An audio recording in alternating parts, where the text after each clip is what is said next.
नमस्कार साथियों, कैसे हैं आप सब। आशा करता हूं आप सभी स्वस्थ एवं मस्त होंगे। साथियों, पिछली क्लास में मैंने आपको यूपीएससी पीईटी एग्जाम 2021 में आए हुए साइंस यानी कि विज्ञान विषय के कुछ महत्वपूर्ण प्रश्नों को बताया था। एग्जाम में बेसिकली आए हुए प्रश्न ही को ही मैंने बताया हुआ था। आज यूपीएससी पीईटी एग्जाम 2022 में पूछे गए सामान्य विज्ञान के महत्वपूर्ण प्रश्नों को बताने जा रहा हूं मैं। साथियों, जैसे आप सभी को पता होगा कि 2022 में जो एग्जाम हुआ था वो 15 अक्टूबर और 16 अक्टूबर 2 दिनों में हुआ था। तो आज की क्लास में मैं सिर्फ 15 अक्टूबर में पूछे गए 15 अक्टूबर की दोनों शिफ्टों में पूछे गए साइंस विषय के प्रश्नों को डिस्कस करूंगा। ठीक है, तो जरा स्टार्ट करते हैं। और 4 ऑप्शन के साथ प्रश्न पूछे जाते हैं, सीधे प्रश्न ऐसे नहीं, 4 ऑप्शन भी होते हैं, तो मैं डिस्कस कर दूंगा। ठीक है, बोर्ड पे लिखने में सारी चीजें पॉसिबल नहीं है यहाँ पे, तो मैं 4 ऑप्शन आपको बताता चलूंगा साथ साथ में। ठीक है, तो जरा देखिए, पहला प्रश्न जो पूछा गया था वो था निमोनिया मानव शरीर के किस अंग को प्रभावित करता है। ठीक है, निमोनिया एक रोग होता है, सारे लोगों ने सुना होगा, बहुत कॉमन रोग है।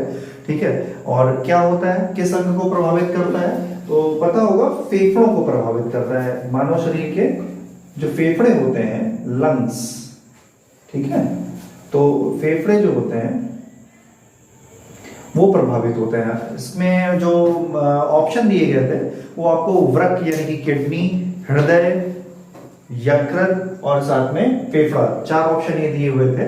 तो उसमें से फेफड़ा ऑप्शन सही है। आप सभी को पता होगा कि फेफड़े जो है वो प्रभावित होते हैं। अगला प्रश्न था कि निम्नलिखित में से कौन सी वनस्पति रेशा नहीं है।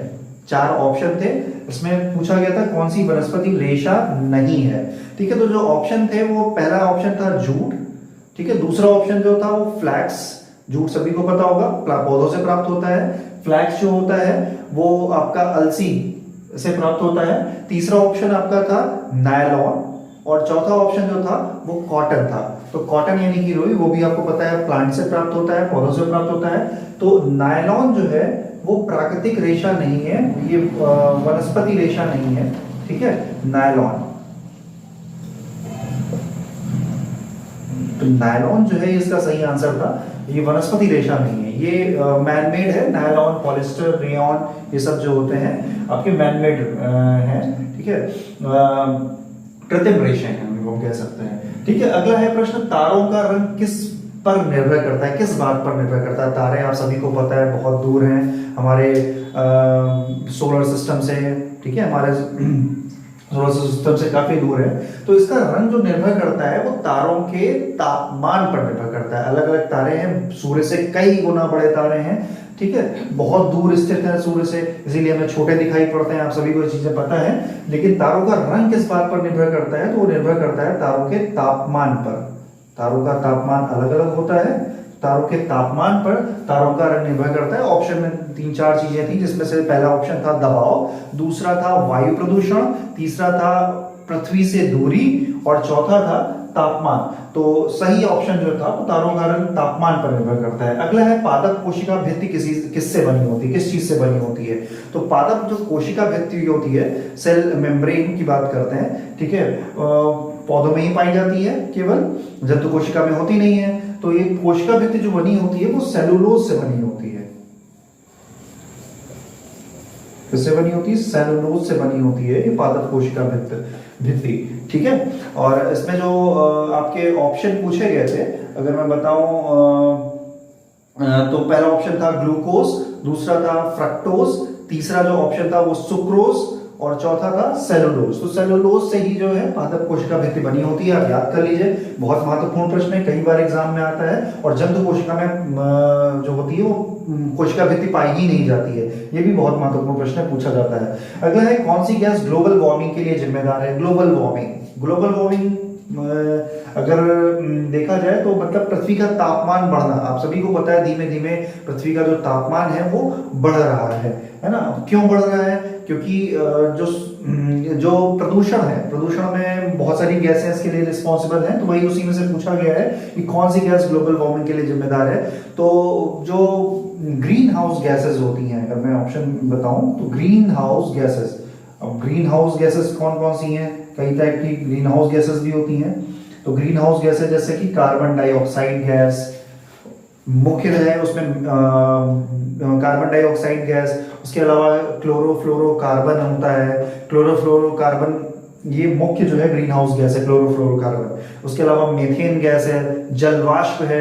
तो ये क्या करता है, ये सब अगर पृथ्वी के वायुमंडल में बहुत ज्यादा मात्रा में है तो क्या वो करेगा, ग्लोबल वार्मिंग इफेक्ट को बढ़ाएगा, पृथ्वी का तापमान धीमे धीमे बढ़ता जाता है, ठीक है। और वो नुकसानदायक है हमारे लिए, क्योंकि आपको पता है बहुत सारे जो ग्लेशियर्स हैं वो पिघलेंगे और फिर समुद्र का जो लेवल है वो भी बढ़ेगा, तो नुकसान होता है उससे, ठीक है। गर्मी के मौसम में तो गर्मी होती है, लेकिन सर्दियां भी जो है उसमें भी गर्म दिन होने लगा है। तो ये ग्रीन हाउस गैसें जो हैं ये ग्लोबल वार्मिंग के लिए जिम्मेदार है। अगला प्रश्न जो पूछा गया था, सभी अम्लों में समान तत्व है, सभी अम्लों में समान तत्व है, ठीक है। तो अम्ल जो होते हैं आपको पता है स्वाद में कैसे होते हैं, खट्टे होते हैं, ठीक है। ज्यादातर अम्ल जो होते हैं वो स्वाद में खट्टे होते हैं, ठीक है। तो इसका ऑप्शन जो था सभी अम्लों में समान तत्व है, तो इसके ऑप्शन में जो बताया, तो इसके ऑप्शन में बताया गया था सभी अम्लों में समान तत्व है। पहला ऑप्शन था सल्फर, दूसरा हाइड्रोजन, और तीसरा सल्फर, हाइड्रोजन, इसके अलावा कार्बन, और चौथा ऑप्शन में था इनमें से कोई नहीं, ठीक है।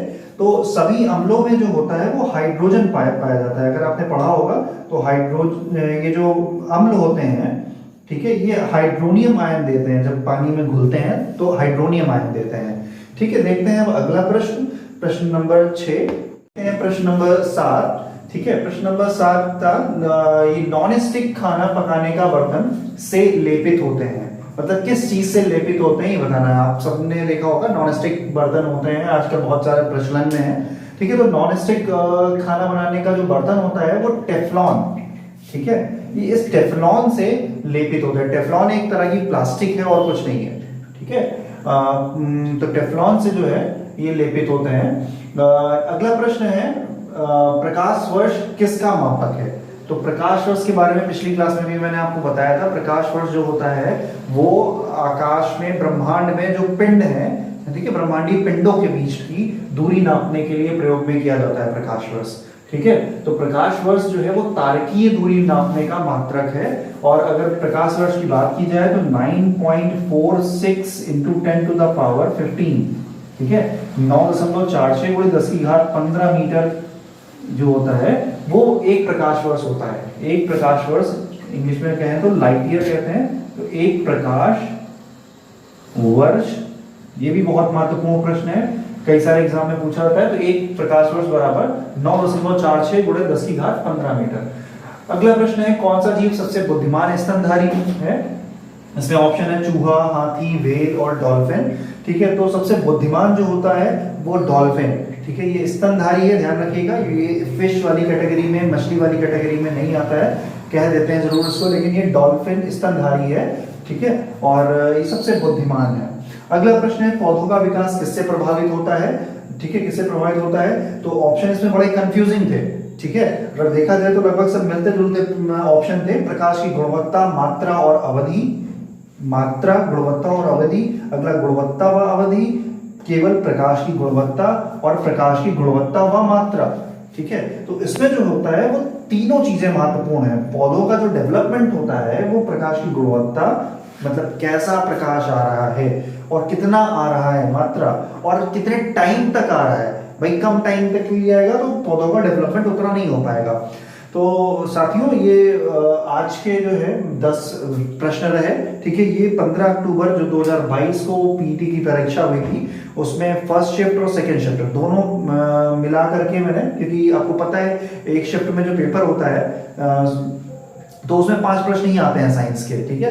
तो मैंने 10 प्रश्न करा दिए, मॉर्निंग शिफ्ट और इवनिंग शिफ्ट दोनों के पूछे हुए प्रश्न मैंने आज कराए हैं। तो आप इनको देख लीजिए। प्रश्नों का जो लेवल है बहुत ज्यादा हाई नहीं है, नॉर्मल सामान्य विज्ञान के प्रश्न है, कक्षा 10 तक के ही ज्यादातर जो है वो प्रश्न पूछे जाते हैं।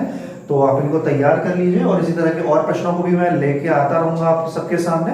तो अगर आपको क्लास पसंद आई हो तो कृपया क्लास को लाइक कर दीजिएगा और चैनल को सब्सक्राइब कर दीजिए, ताकि हम लोग आपकी इसी तरह से आपके लिए क्लासेस लेकर आते रहें। Thank you.